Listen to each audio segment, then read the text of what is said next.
What's up, guys? Today we're talking about back injuries. This is almost an area of expertise for me because from 2008 to 2015, I had such bad back pain that the average week I would miss 3 to 4 training sessions. We're talking I'm doing 11 training sessions per week.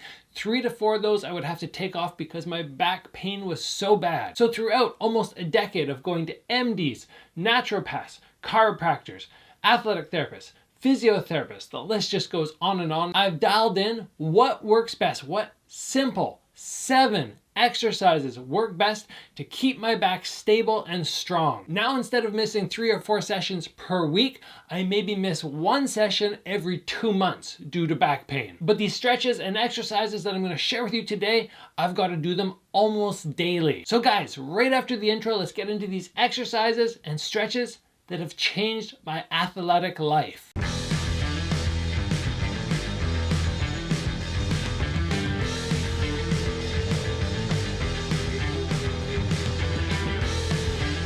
All right, guys, over here I have some of the tools that we're going to be using: chair, towel, karate belt, skipping rope. I just want stuff that's around the house, things you don't have to go and purchase, you already have them. And the first stretch that I want to share with you guys today is for the hip flexors, because if you're in kickboxing, Muay Thai, MMA, you're throwing a lot of kicks, and because you're throwing a lot of kicks, the hip flexors just tighten up. And when they tighten up, they connect up through the back right into that area there, and that's where I always struggled for myself, the lower back. And when I went in to see all the specialists, they all said, holy smokes, your hip flexors are so tight. So here is the stretch to fix that. All right, the first thing we need is our chair.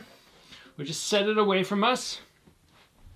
We get our foot up onto the edge and we go into a nice lunge. Now, instead of just leaning back, look at this. Look at how easy this is. I can already touch my bum to my heel, and you might be looking like, oh my gosh, he's so flexible. But I'm doing this entirely wrong. So let's break down how we want to start this off. We want to drop our weight down and try and lower this hip as deep as we can. I can already feel the stretch more here than I did up here. So I get deep down. I make sure my lead leg, the knee, is directly above the foot, and on the back leg, very similar, except foot is above the knee. Now from here, these are the key points. This back glute, I need to flex it. I need to try and drop my hip flexor, not my chest, but my hip flexor towards the ground. Now from there, with my back glute squeeze, the stretch has probably increased over 100%. Now as I lean backwards, I'm gonna keep squeezing my glute, and I'm maxed out there. Now, with that glute tightened and my hip flexor dropping towards the ground, that's about as far as I can go. The stretch is so intense through my hip flexor and up through my psoas that it actually is making me feel nauseous right now. I can get so deep as opposed to relaxing, lifting up, and now going, oh, I feel pretty much nothing through my hip flexor. Now it's all through the quad. So one more time, drop down low, squeeze your glute as you lift up. Don't let your hip flexor raise in height. Hip flexor stays in the same position, and then lifting up. If that is not enough for you, you can take the opposite arm off the lead leg and elevate that towards the sky. And then from there, you'll really feel it in your psoas and down through your hip flexor. I use that stretch before I start my training session, after my training session, and at any point during the day where I go, oh, okay, my back's feeling a little bit tight. So probably on average throughout the day, I do it probably 5 to 6 times. When I get into that position, I hold each leg for somewhere between 20 and 30 seconds. All right, guys, next exercise is for the upper back. Now for the upper back, it's a little bit difficult to get a really nice stretch in when you're just leaning forward and back. So what I like to do is I like to sit down in this position here. I wrap my hands on the inside of my legs and I grab my shins. This is just a problem area for me as well. The lower back has always been the worst part for me, but the upper back tightens out really, really hard sometimes, especially after big runs for some reason. And I just always struggled loosening it up. So I slide my hands in, like I said, grab the shins. I now bring my feet right together, my knees tight together, and then I let myself fall away as far as I can from my knees, and I let my shoulders, you notice my shoulders are kind of collapsing. I collapse my shoulders like I'm bringing them together, and I relax and loosen everything. And the stretch now is super intense, and it's right up in there. It's a spot that's very hard to get in any other way. And this is the stretch that is so important to keeping that upper back for me pain-free. I just fall backwards. I just hang here for somewhere between 30 seconds and a minute. I can also just sort of wobble my knees and just sort of shift. So I'm really moving the stretch from one side to the other side, back and forward. But this one for me has made a world of difference. I used to get locked up back when I would run. I would just all of a sudden seize right in there and I'd be going, oh, it hurts so bad, and I'd have to stop my run. I might be 3 kilometers away from the house and I couldn't make my way back without just walking. So this has made all the difference. I haven't had that pain since I started doing this stretch. Fall back, hang out, relax, wobble a little bit, and just loosen everything through the upper back. All right, guys. Now, we're moving on very quickly here to a stabilization drill, trying to help stabilize the lower back. If it's a tall week, this is a fantastic drill. I bring my knees together, my feet together, my heels close to my bum, my hands go straight up in the air, and I very simply elevate my hips. Now, if you're here for like 10 seconds holding and you're going, whoa, I'm fatiguing, then you just drop. Take a little pause, you do it again. You could probably do 5 sets of 10. If you want to make it more challenging, what you can do is extend one leg out. I keep my knees together, I extend one leg, and I just work from here, stabilizing, trying to keep my hips level. I can also challenge myself more by dropping the opposite arm, maybe hold for 3 seconds, and then I bring it in, and then I go to the other side. 1, 2, 3, switch.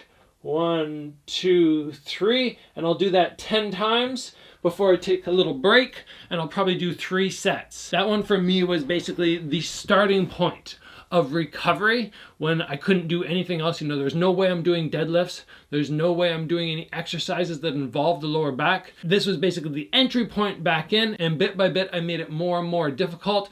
We start off with just lifting the hips, then we extend a leg, then we extend a leg and drop an arm, and it becomes more challenging. And you start feeling that lower back just start to stabilize out. It gets stronger and stronger, and then from there you can get into the more dynamic exercises, but starting with that one and continuing with it. That's the key. I don't stop doing that, even when I'm feeling good. Feeling good right now. My back's loose, feels strong, pain-free, but I still try to do that at least once a day. 10 exercises for 1 set, maybe 3 sets. That's it. All right, guys, for the next one, we need a skipping rope, a belt, maybe hand wraps, just something that you can stretch your hamstrings out with. I learned a long time ago that if I stand up and I reach to touch my toes to stretch my hamstrings out, it's so bad on my lower back. So if I want to stretch my hamstrings, I just take something, I just hook it over my foot. I use my hands to stabilize. Now from here, I can pull up. I can stretch my hamstring without engaging my lower back at all. It's so much nicer, so much less chance of injuring yourself, leaning your head and your upper body weight over. Now from here, what I like to do is I'll hold this for maybe 20-30 seconds, get a really deep stretch through the hamstring, which is important for all the kicks we do. Then I take my opposite hand to foot, I place it out to the side. So I'm just gonna touch these toes to this hand. I keep my other foot planted to the ground. I drop down. The hamstring stretch increases so much on the drop, but I'm also getting my lower back. I can't believe how much it stretches there. It's unbelievable, really. But anyway, I'm also engaging and warming up my lower back. I like to do this exercise before I start training. I don't worry about this one after. This for me, in terms of lifting the leg up and dropping it, this is a beginning of class situation. I'll probably do about 10 of them. It's just a mobility exercise to get us warmed up. 10 of these, and I feel like, okay, I'm all set to start doing the twisting, which is required for punches and kicks. One more here, lift it up, and if I want, I can just pulse a few times to finish, and that's a fantastic way to get your hamstring and the lower back all mobilized, all set to go pre-training. All right, the other exercise that I like to do to basically mobilize my entire back, upper to lower, is my cat stretches. But we're gonna put a little twist on this. Instead of just coming up as high as I can and then down as low as I can, what I do, by the way, let's break this down. I start with my lower back, I collapse it, and then it's like a chain reaction. one disc at a time, working my way up. The lowest one first claps, and then bit by bit by bit, dropping and dropping and dropping and dropping till I get to my neck. I look forward and up, get a little stretch there. Now I start from the upper back. I come up, up, up, up, and then bit by bit, disc by disc, I work up as high as I can. I tuck my chin to my chest. Now most people from here would just drop. They would go back down now. They go down and then back up, getting a cat stretch. But what I like to do, what I was taught to do, is to take my glutes as I'm in the upper part of my stretch and try and touch my glutes to my heels. So I fall backwards. This increases the stretch in my lower back probably 100%. I get right to here, and then I lift back out, and then I go down, and then up, and then as I hold everything, chin to my chest, heels come and connect with the glutes, and I probably do about 5 of these. That's all I'm doing pre-workout, and then another 5 post-workout. Just up and down, fluid and smooth, really taking one disc at a time, working my way down and up the whole spinal column. It's nice to have stretch exercises, but it's also nice to have mobility. The cat stretch I find is a nice combo of both. It kind of stretches out everything through there, but at the same time I really feel going disc by disc down the spine that I'm really mobilizing everything pre and post workout. Now the other one I like to do, because we do so many sit-ups in fight sports, is to work core stabilization. Very simple drill here. We go down on our hands and our knees. This is especially if you're trying to get through lower back pain.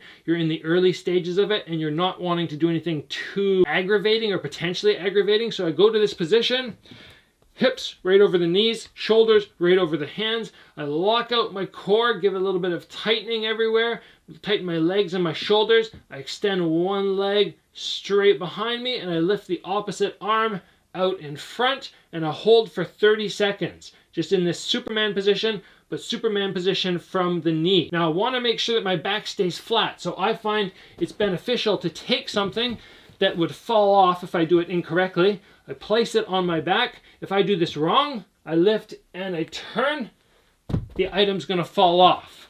So I can take this, place it right on my back, and practice as I lift, keeping everything flat.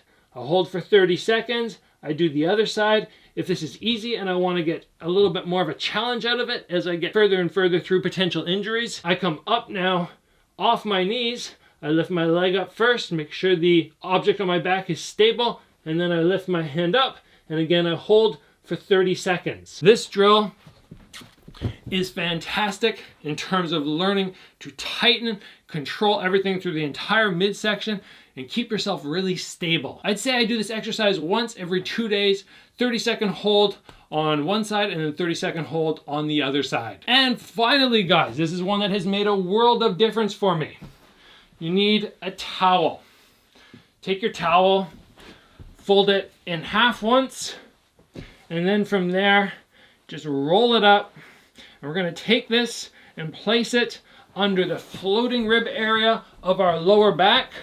It's just a hangout spot. You don't want anything, any of these exercises I'm giving you, any of these stretches, we don't want aggravation. Same thing on this. If you feel any aggravation, let's say you've been laying down for 30 seconds, you go, oh, I don't like this. You need to stop. But what I found for myself was I would place this right under my floating ribs. I lean back. The first few times I did it, just sitting here, I would last for about 3-4 minutes. And then I'd go, okay, starting to get aggravated. And then now I can lay here for 20 minutes. They suggest not going over 20 minutes. This drill is 20 minutes max. I don't want it to be too thick. I'm going about, I'd say 2 to 3 inches. That's how thick the towel is. I'm just getting the lower back and recreating the curve that we want. Because a lot of people, a lot of the time when we're sitting, we slouch. And the natural curve of our spine, which should go this way, actually starts following the tilt of our back and goes like that, which can lead to lower back injury. So taking something that's not too thick, placing it under our lower back, just laying down and just hanging out like this. This is actually what this foamy's for.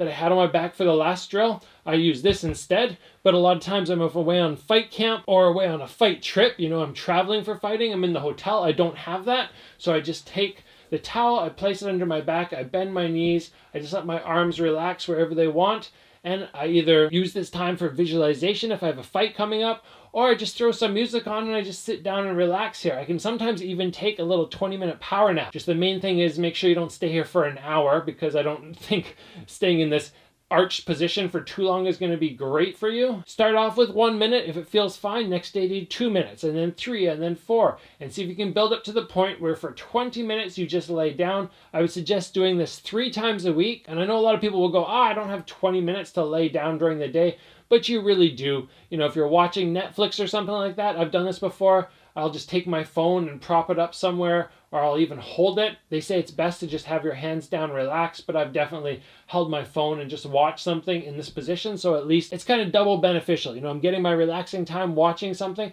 but at the same time I'm taking care of my body and making sure that I'm recovering and avoiding back injuries. It's a fantastic use of your time if you just need to sit down and watch something. So guys, those are the 7 exercises that I have started using that have made a world of difference in my back pain. And like I said, everything is very simple. Everybody has a towel, everybody has a belt or hand wraps or a skipping rope, everybody has a chair you can utilize. There's no excuse not to do these drills. If you have back pain or even start feeling a little bit of back tightness, start implementing these drills, nip that pain in the bud. And these 7 exercises, sort of condensing everything, it took me probably over a decade to figure out these are the ones that work best for me. Hopefully they work for you. Guys, if you enjoyed the video, give it a like. If you have not already, get subscribed, join the channel. Train hard, guys. Take care of your body, and I'll see you back here soon for another video.